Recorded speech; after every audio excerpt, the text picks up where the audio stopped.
తాకట్లో ఉన్న మీ బంగారాన్ని విడిపించి ఆ రోజు ఆన్లైన్ రేటుకి కొంటాం. Sharma gold company. పులిని దూరం నుంచి చూడాలనిపించింది అనుకో చూసుకో, పులితో ఫోటో దిగాలి అనిపించింది అనుకో కొంచెం రిస్క్ అయినా పర్లేదు, ట్రై చేయొచ్చు. కానీ సరే చనివి ఇచ్చింది కదా అని పులితో ఆడుకుంటే మాత్రం వేటాడేస్తుంది. యమదొంగ సినిమాలో ఎన్టీఆర్ కొట్టిన డైలాగ్ ఇది.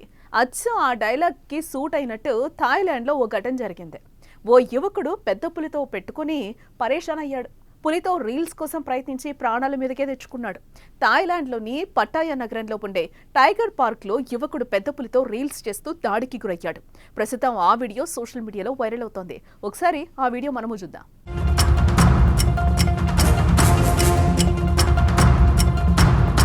దాడికి కొన్ని సెకండ్ల ముందే ఈ వీడియోను మాత్రం చూపెట్టగలుగుతున్నా. దాడి చేసిన వీడియో భయానకంగా ఉండడంతో అది మీ ముందు పెట్టలేని పరిస్థితి. కానీ అక్కడ ఏం జరిగిందో క్లియర్గా చెప్పే ప్రయత్నం అయితే చేస్తాను. యువకుడు పులిని చైన్తో పట్టుకొని నడుస్తూ ఉంటాడు. కొంత దూరం వచ్చాక ఆగి దాని పక్కన కూర్చుంటాడు. ఇంతవరకు ఏ ఇబ్బంది లేదు. కానీ జూ పార్క్ సిబ్బందిలోని మరో వ్యక్తి ఆ పులిని కర్రతో కొడతాడు. దీంతో చిరెత్తుకొచ్చిన పులి సిబ్బందిపై కాకుండా ఆ యువకుడిపై పంజా విసిరింది. మీద పడి దాడి చేసింది. దీంతో ఆ యువకుడు ప్రాణభయంతో కేకలేశాడు. దాడికి గురైన వ్యక్తి భారతీయుడిగా తెలుస్తోంది.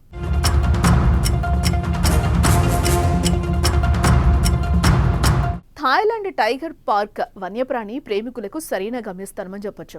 ఎంతటి క్రూర మృగంతోనైనా ఫోటోలు దిగొచ్చు. పక్కన కూర్చొని వాటిపై వాలిపోతూ చేతులేస్తూ తలలు నిమురుతూ వీడియోలు తీసుకోవచ్చు. పెద్ద పులులు, సింహాలు, చిరుతల పక్కన కూర్చొని ఫోటోలు తీసుకునే అవకాశం ఉంటుంది.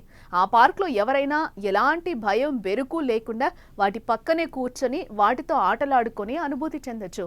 అవే మనం. కానీ ఇప్పుడు పర్యాటకుడిపై పులి దాడి చేయడంతో అందరూ బెంబేలెత్తిపోతున్నారు.